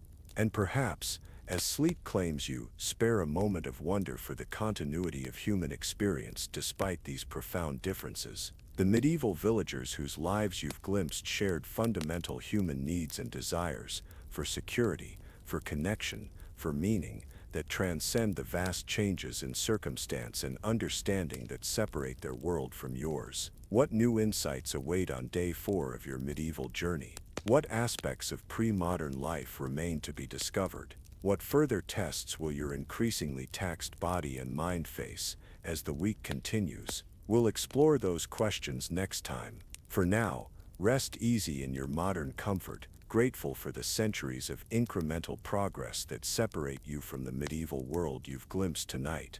Progress purchased through the collective struggle of countless individuals who lived and died in conditions you could barely tolerate for a single week. Day 4. The social fabric phrase. Welcome back to our medieval journey, time traveler. You've reached the 4th day of your week in the 14th century, past the halfway point, but still far from the conclusion of your ordeal. The initial shock of medieval living conditions has given way to a deeper understanding of this world's harsh realities. Your body bears the cumulative effects of physical labor, poor nutrition, and recent illness. Your mind grapples with the psychological strain of navigating an alien social landscape under crisis conditions. As we rejoin your story, new questions emerge. How does a medieval community respond when faced with existential threat? What happens when the social fabric that ensures collective survival begins to fray? And how much more can your modern constitution endure before reaching its breaking point? The 4th day begins not with church bells, but with shouting. You wake abruptly to the sound of raised voices outside, multiple speakers engaged in heated exchange, their tones conveying urgency and conflict even though their words remain incomprehensible to you. Your host family is already stirring, the father moving quickly to the door while instructing the others to remain inside with gestures that brook no argument. Something has happened overnight, something that has disrupted the uneasy equilibrium established following yesterday's quarantine announcement. What new crisis has emerged? What threat or opportunity has divided the community that seemed unified in its response just hours ago? The answer materializes gradually as your host father returns periodically throughout the morning, bringing fragments of information that the family discusses in hushed tones. Through their gestures and the few words you've begun to understand, you piece together the situation. Someone has violated the quarantine. 3 young men from the village slipped away during the night, attempting to reach the next settlement where they have relatives. They were caught by the Lord's patrol and brought back, not just returned but returned as examples. They now stand in the village center, bound to wooden posts, awaiting public punishment for their defiance of authority. This development reveals another facet of medieval reality, the enforcement of law through public spectacle and bodily suffering. In your modern world, punishment is largely private, hidden behind institutional walls. Here, it is deliberately visible, designed not just to penalize the transgressor, but to reinforce social control through witnessed consequences. Your host family faces a difficult decision. Attendance at the punishment is effectively mandatory. Absence would suggest sympathy with the transgressors or disrespect for authority, potentially dangerous positions in a society where survival depends on community standing. Yet the mother clearly dreads exposing her youngest children to such violence, and negotiations occur about who must go and who might plausibly remain behind. Eventually, a compromise is reached. The father will attend with the older children, those already considered mature enough to witness the harsher aspects of medieval justice. The mother will stay with the youngest, using the excuse of necessary household labor. You're included in this latter group, whether out of compassion for your obvious discomfort or concern about how an outsider might react to village justice. As the father and older children depart, their expressions solemn, you're struck by how routine this scenario seems for them. Violence as public spectacle, punishment as community event, these are not extraordinary occurrences but woven into the fabric of medieval social control. How does such witnessed suffering shape the medieval psyche? What neurological and psychological adaptations develop in children raised with such explicit demonstrations of power and consequence? The morning passes tensely. The mother keeps the small children distracted with simple tasks and games, but her attention repeatedly drifts toward the village center, visible through the open door as a gathered crowd. From this distance you can't see the punishment itself, only the collective body of witnesses, a dark huddled mass occasionally shifting position or producing a collective murmur that carries across the intervening space. When the father and older children return near midday, their demeanor offers immediate insight into what they've witnessed. The children are subdued, their usual energy dampened. The father's face bears the carefully neutral expression of someone who has observed something necessary but unpleasant. No one speaks immediately of what occurred, but its shadow lies across the household. Over the simple meal that follows, bread harder than previous days, the first tangible sign of rationing under quarantine, details emerge through fragmented conversation. The punishment was flogging, relatively merciful by medieval standards, likely in recognition that the young men's motivation was concern for family rather than criminal intent. Still, the number of lashes was substantial, the damage to flesh considerable. The men will recover probably, but will bear both physical scars and social stigma. Their families now occupy a precarious position in the community hierarchy, not ostracized but viewed with caution, their loyalty subject to question. This incident illuminates multiple aspects of medieval society simultaneously. The harshness of justice, the limited mobility both physical and social, the complex negotiation between communal welfare and individual need, the public nature of both transgression and consequence. It also highlights the delicate balance between secular and religious authority. The Lord's men administered punishment, but the priest was present to sanction it spiritually while also interceding for mercy, maintaining the Church's dual role as both legitimizer of power and advocate for compassion. As the household attempts to return to necessary tasks following this disruption, another development further destabilizes the day. An unfamiliar man arrives at the door, tall, gaunt, wearing the distinctive robes of a Dominican friar. His appearance causes visible tension in your host family, particularly the mother, who hurriedly directs the children to present themselves neatly and show proper deference. Who is this visitor whose mere arrival provokes such response? The answer emerges as the father returns from the animal shed to greet him with formal respect bordering on fear. This is not the village priest with his familiar presence and local understanding, but a representative of the broader church hierarchy, an outsider with authority, someone empowered to make assessments and judgments that could have serious consequences. The friar has come in response to the plague threat sent by the diocese to evaluate the spiritual condition of outlying parishes facing potential calamity. His demeanor makes clear that he views disease as divine punishment, his questions probing for signs of heresy, moral laxity, or inadequate piety that might have invited God's wrath upon the community. Your host family receives his inquiry with careful deference, answering questions about church attendance, confession practices, and observance of fast days with detailed assurance of their orthodoxy. You notice subtle adjustments to their home as the interview proceeds: a crude wooden cross made more prominent, certain possessions, a decorated fertility charm perhaps discreetly covered or moved out of sight. Even in this remote village, medieval people understand the danger of appearing insufficiently orthodox when religious authority comes calling. The friar's attention eventually turns to you, the stranger, the unknown element, the potential source of both physical contagion and spiritual contamination. His questions, translated haltingly by your host, probe your origins, your purpose, your religious practices. How do you respond to interrogation by a worldview so fundamentally different from your own? How do you present yourself in terms this medieval cleric might accept without suspicion? You opt for simplicity and deference, gesturing to suggest illness and confusion, while allowing your host to construct a plausible narrative on your behalf, a pilgrim perhaps, or a traveler separated from companions, someone whose presence is unfortunate coincidence rather than meaningful threat. The friar seems only partially satisfied, but eventually turns his attention elsewhere, his limited time necessitating focus on more significant concerns than one disoriented stranger. After he departs, the tension in the household dissipates only gradually. The visit has underscored another reality of medieval life: the constant scrutiny by interlocking systems of authority, the necessity of performing compliance with prevailing orthodoxy.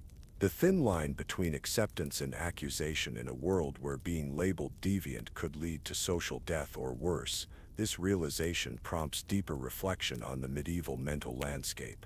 How does consciousness develop differently when external authority so thoroughly penetrates daily existence? What inner life forms when privacy is a limited concept, when thoughts themselves might be considered dangerous if expressed, when conformity is not merely socially advantageous but essential for survival? Your contemplation is interrupted by practical necessity. Despite the morning's disruptions, essential labor continues.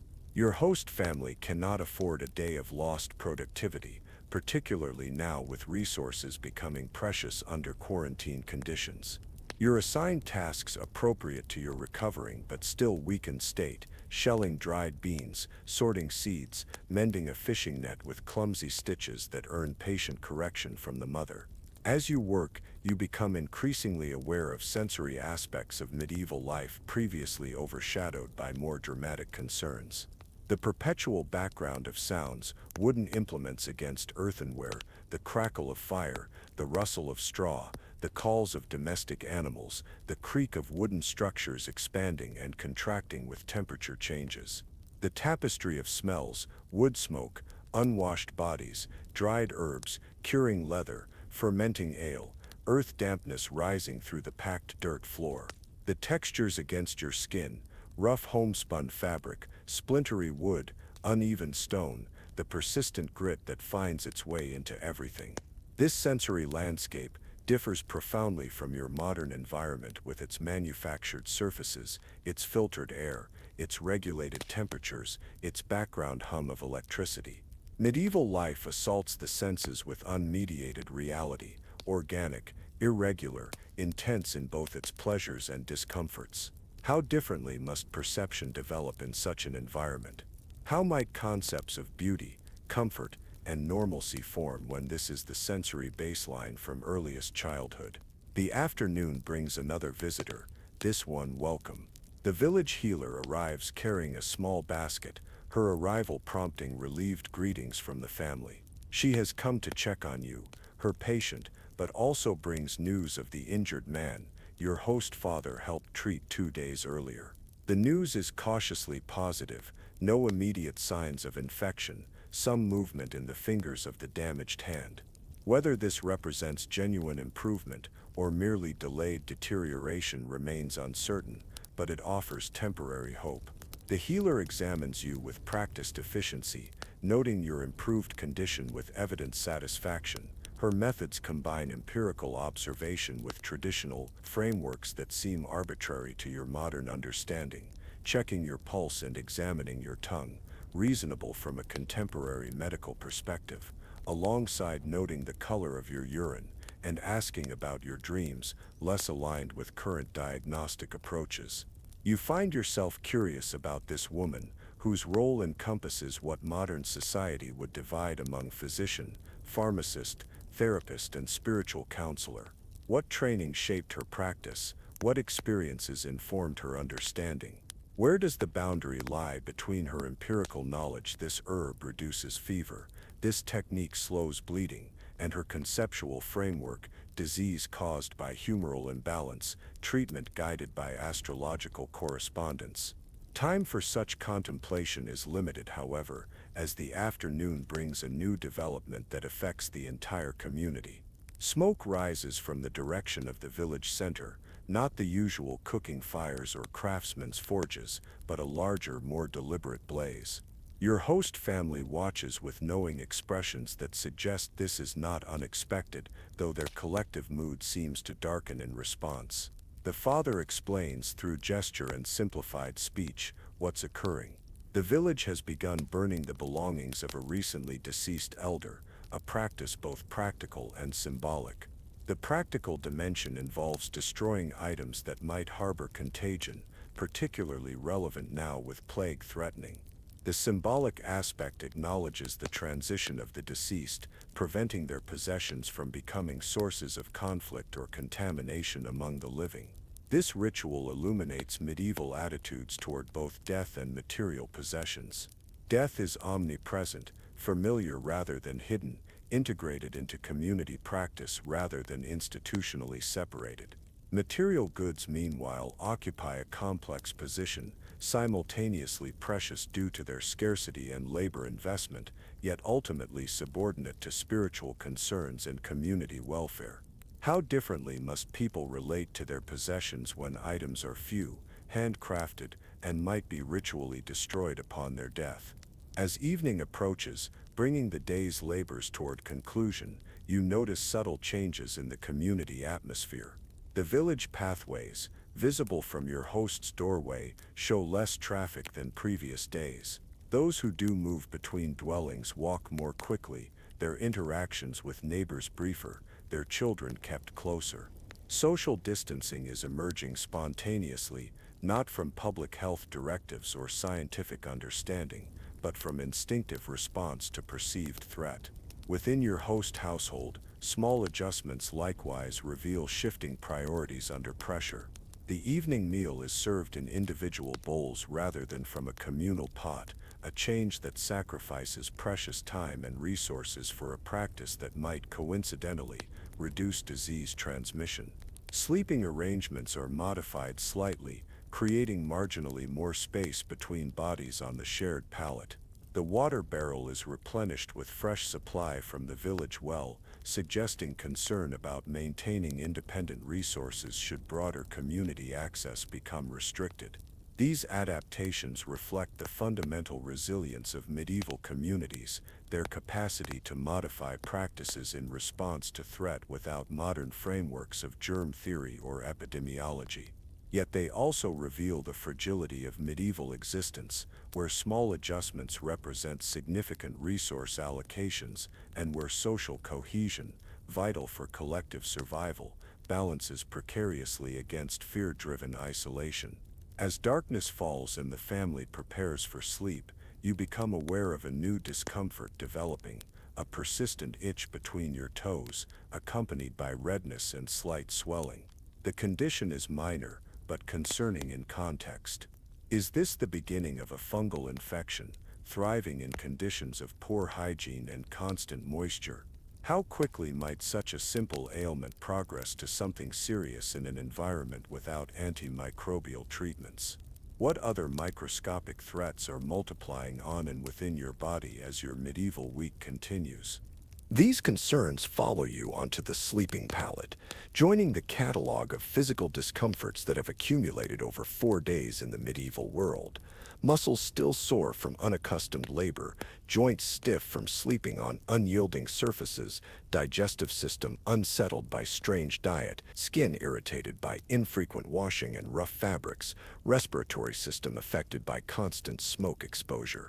Each individual complaint might seem minor in isolation, but their cumulative effect represents a body under increasing siege. Your mind, too, shows signs of strain, the constant vigilance required to navigate unfamiliar social norms, the cognitive dissonance of reconciling medieval practices with modern understanding, the emotional labor of controlling reactions to situations your contemporary sensibilities find disturbing or repellent, the underlying anxiety about what new challenges each day might bring in this unpredictable environment. As you drift toward uneasy sleep, fragments of the day's experiences swirl in your consciousness: the public punishment, the friar's interrogation, the burning of a dead person's possessions, the subtle withdrawing of community members from one another. Medieval life is revealing itself as not simply physically harsher than modern existence, but psychologically and socially more complex than simplified historical narratives suggest. The question that follows you into dreams is not simply whether you could survive 3 more days in this world, but whether survival itself might require compromises and adaptations that would fundamentally change who you understand yourself to be. How much of your modern identity, your values, your expectations, your conceptual framework could withstand the relentless pressure of medieval reality? How quickly might necessity reshape principles that seem immutable in the comfort of your regular existence? But those questions and the experiences of day 5 must wait for our next journey together. As you drift towards sleep in your comfortable modern bed, with its engineered support and hypoallergenic materials, consider how your contemporary environment shapes not just your physical comfort but your mental landscape. Consider how the assumptions that structure your daily life, expectations of safety, agency, privacy, and fairness, differ from those that governed medieval existence.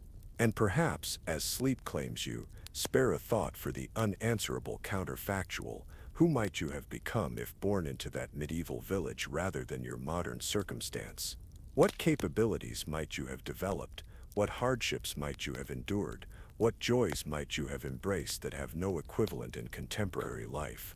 The medieval world was not simply a more difficult version of your own, but an entirely different frame for human experience, one that shaped consciousness, relationship, and meaning in ways both limiting and expansive by turns.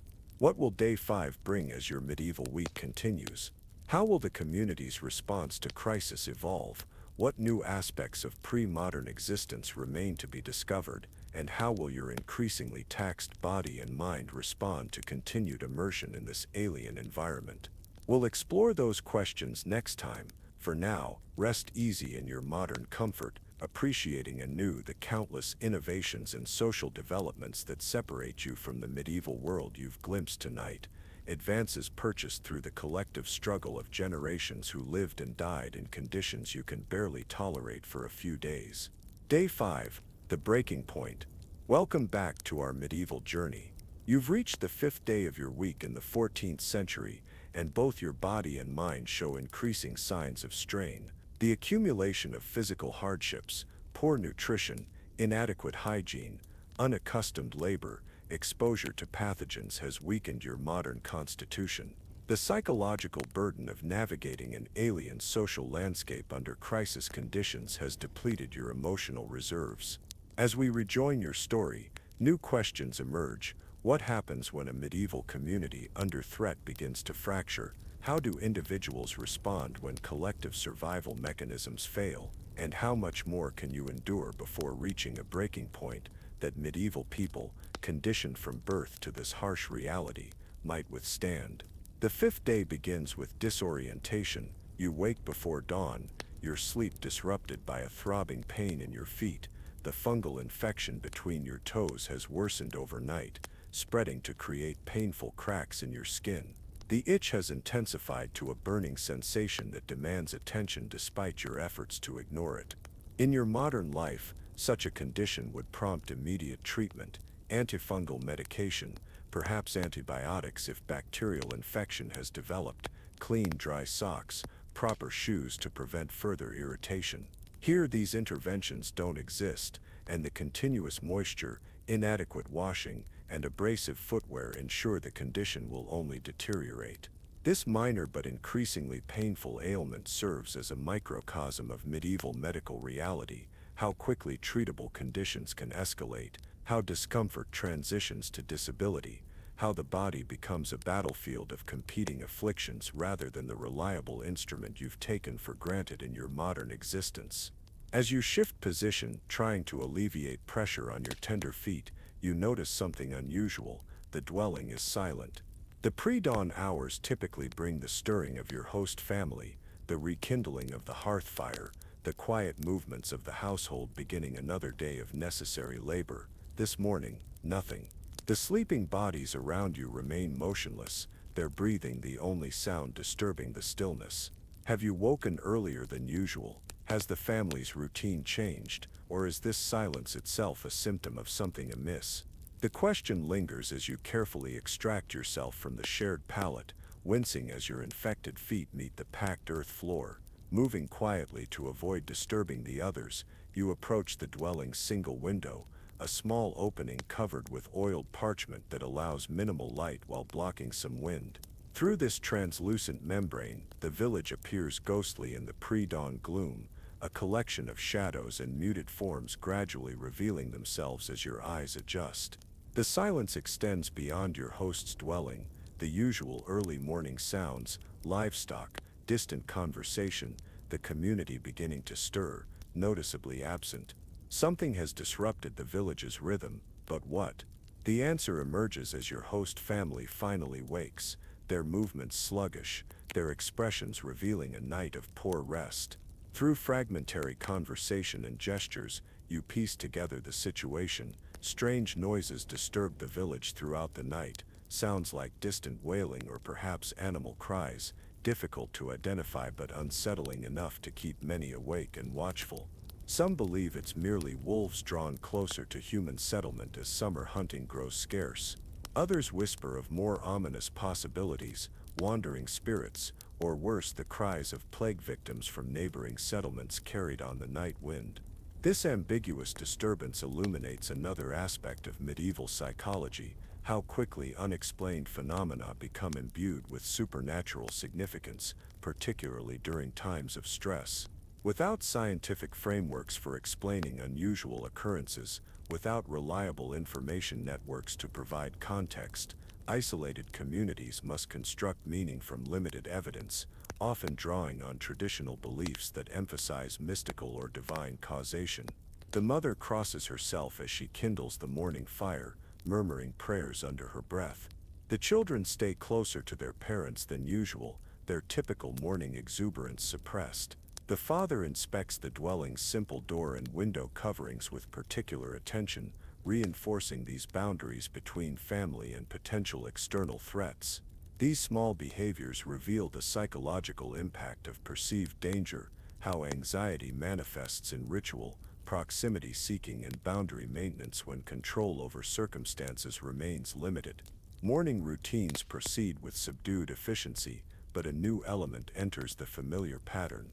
Before the family disperses to their various tasks, the father gathers everyone for prayer, not the brief invocation that typically precedes meals, but a more formal observance led with unusual intensity.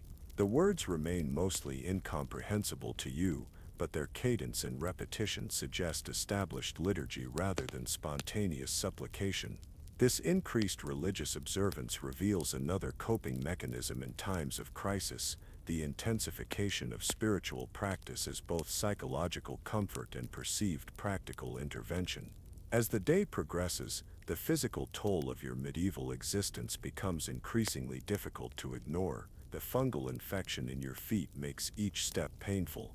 Your digestive system, still adjusting to the medieval diet, alternates between cramping discomfort and disturbing lethargy. Your lungs feel irritated from constant smoke exposure, your throat raw, your eyes perpetually stinging. The cumulative effect of multiple minor ailments creates a state of persistent misery that makes simple tasks increasingly challenging. Yet medieval life permits no respite for physical discomfort. Work continues because it must. Food preparation, animal tending, household maintenance, all essential for survival regardless of individual well-being.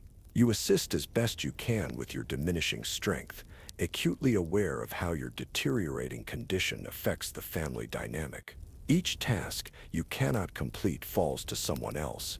Each accommodation made for your limitations represents additional burden on the household's resources. In a subsistence economy with minimal surplus, your declining productivity isn't merely inconvenient, it's potentially threatening to collective welfare. This reality becomes painfully clear when the village healer visits again, this time specifically to examine your worsening foot condition. Her expression reveals concern not just for your health, but for the practical implications of your potential incapacitation. Through your host's translation, she explains that the infection has progressed beyond minor status. Without intervention, you may soon be unable to walk, becoming a complete dependent rather than a contributing member of the household, however limited that contribution has been. The treatment she proposes illuminates the desperate calculus of medieval medicine, balancing suffering against efficacy with limited options available. Your infected feet must be soaked in hot vinegar, then packed with a poultice of moldy bread and crushed herbs. The procedure will be excruciating, the vinegar burning raw skin, but this primitive approach contains elements of genuine medical value, the acidity combating fungal growth, the bread mold potentially containing natural antibiotics, similar to modern penicillin, the herbs possibly including anti-inflammatory compounds. The family prepares for this treatment with grim determination, heating vinegar over the fire, collecting the specified materials with practiced efficiency. Their matter-of-fact approach to what will clearly be an agonizing procedure reveals another aspect of medieval consciousness, the normalization of suffering as an inevitable component of healing, the acceptance of pain as the unavoidable price of potential recovery. When the treatment begins, your modern sensibilities prove inadequate preparation for medieval medical reality. The pain exceeds your worst expectations, the vinegar searing damaged tissue, sending waves of agony through your entire body. You struggle to maintain dignity, to accept this suffering with the stoicism your host family clearly expects, but your conditioning in a world of anesthetics and pain management leaves you disadvantaged. Your reaction, the involuntary cries, the physical resistance, clearly surprises and concerns your medieval caregivers, for whom such response suggests weakness of character rather than differences in pain threshold or expectations of medical care. The aftermath leaves you physically depleted and emotionally humiliated, your feet now wrapped in clean rags but throbbing with residual pain, your self-image shaken by your inability to endure with appropriate fortitude. This experience forces a fundamental reconsideration of medieval existence, not just its practical hardships but its psychological demands, the different relationship with physical suffering required by a world without effective pain control, the different standards for endurance and expression that govern social assessment of individual worth. As you recover from this ordeal, new disruptions affect the village beyond your host's dwelling. Raised voices, their tone suggesting conflict rather than danger, draw the father to the door. He returns with troubling news delivered in hushed tones to the mother. The community's fragile unity is fracturing under pressure. A group of villagers advocates breaking quarantine, believing isolation will lead to starvation before plague arrives. Others insist on maintaining strict separation from potential contamination.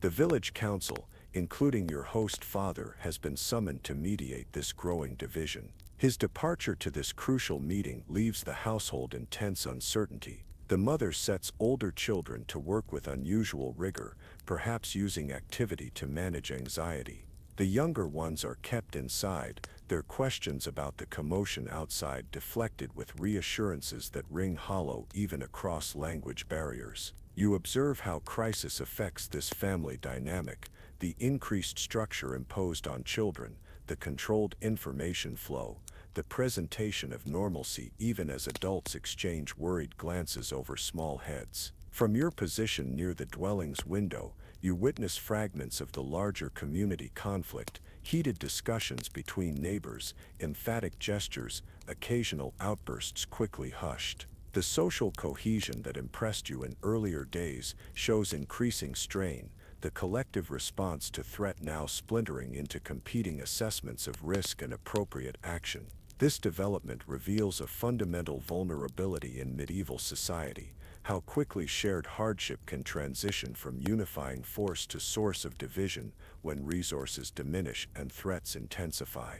The father returns late in the afternoon, his expression revealing the meeting's difficulty before he speaks. The compromise reached satisfies no one completely. Limited controlled contact with the nearest unaffected settlement will be attempted, with designated individuals permitted to exchange goods at a boundary point without direct interaction. This solution acknowledges the practical necessity of resource sharing while maintaining some protective separation, but its implementation requires trust that fraying social bonds may not sustain. As evening approaches, bringing no repetition of the strange sounds that disturbed the previous night, your host family makes a significant decision. They will attend church services, an unusual weekday observance called in response to the community's growing anxiety. Despite your weakened condition, your inclusion is non-negotiable. To separate during religious observance would court both spiritual and social danger at a time when neither can be risked. The short walk to the village church proves agonizing for your damaged feet, each step sending sharp pain through your exhausted body. The distance that seemed negligible days earlier now represents a significant journey, your physical deterioration starkly measurable in this simple task. Your host family adjusts their pace to accommodate your labored progress, their patience tinged with concern about what your declining condition might mean for their household's welfare.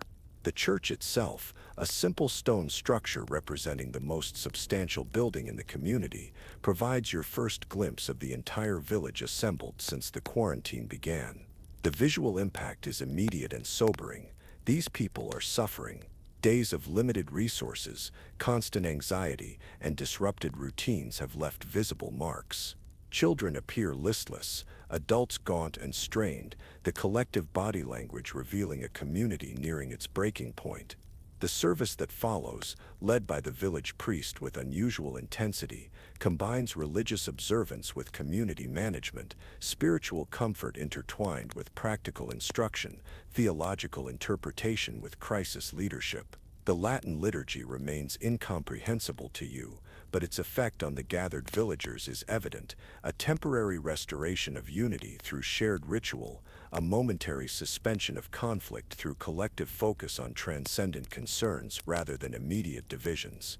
As you observe this medieval crisis response, an understanding crystallizes. Religion in this context functions not merely as theological framework, but as comprehensive social technology, providing explanation for suffering, justification for authority, motivation for cooperation, comfort in uncertainty, and crucially, a shared reference point that transcends immediate conflicts.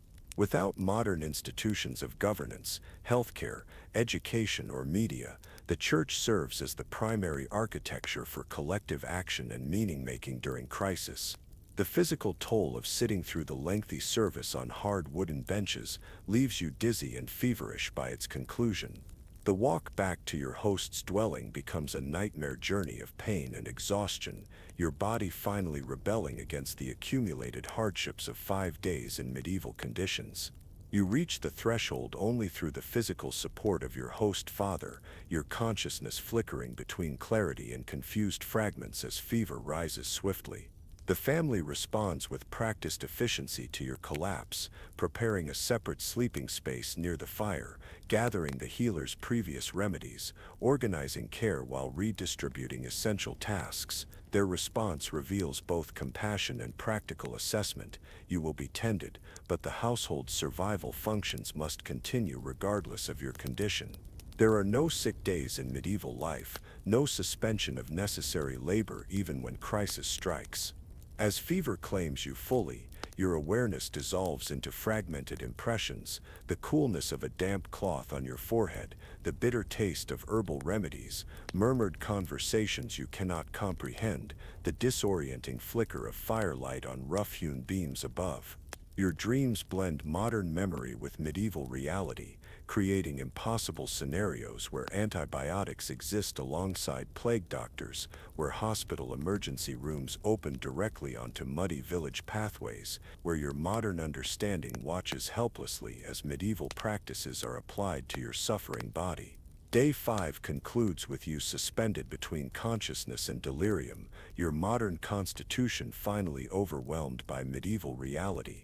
The accumulated burden of inadequate nutrition, poor hygiene, untreated minor infections, constant physical strain, and psychological stress has reached critical mass, triggering systemic collapse that your medieval hosts recognize all too well from lifelong exposure to similar patterns. What appears exceptional to your modern perspective represents familiar experience to them, the body's inevitable surrender when pushed beyond its capacity for adaptation without appropriate support. But that story, the unfolding of your fever crisis and the experiences of Day 6, must wait for our next journey together. As you drift towards sleep in your comfortable modern bed, with its climate control and antimicrobial surfaces, consider how thoroughly contemporary infrastructure shields you from the biological vulnerabilities that remained constant companions throughout most of human history. Consider how your expectations of health and physical resilience depend not on superior constitution, but on sophisticated systems of prevention, intervention, and support that simply didn't exist for your medieval counterparts. And perhaps, as sleep claims you, spare a moment of wonder for those who endured such conditions not for experimental week, but for entire lifetimes, who developed physical and psychological adaptations to hardships that have overwhelmed you in just 5 days, who created meaning and purpose within constraints that modern humans would consider unbearable. Their resilience wasn't romantic or abstract, but practical necessity, their endurance not heroic narrative but the only option available in a world where comfortable survival remained perpetually uncertain. What will Day 6 bring as your medieval journey continues? Will your fever break or intensify? How will your host family manage both your incapacitation and the growing community crisis? What new aspects of pre-modern existence remain to be discovered even as your capacity for observation diminishes? We'll explore these questions next time. For now, rest easy in your modern comfort, newly conscious of how recent and contingent these conditions truly are, how quickly the veneer of contemporary existence might be stripped away, revealing the fundamental vulnerabilities that have shaped human experience for most of our collective history.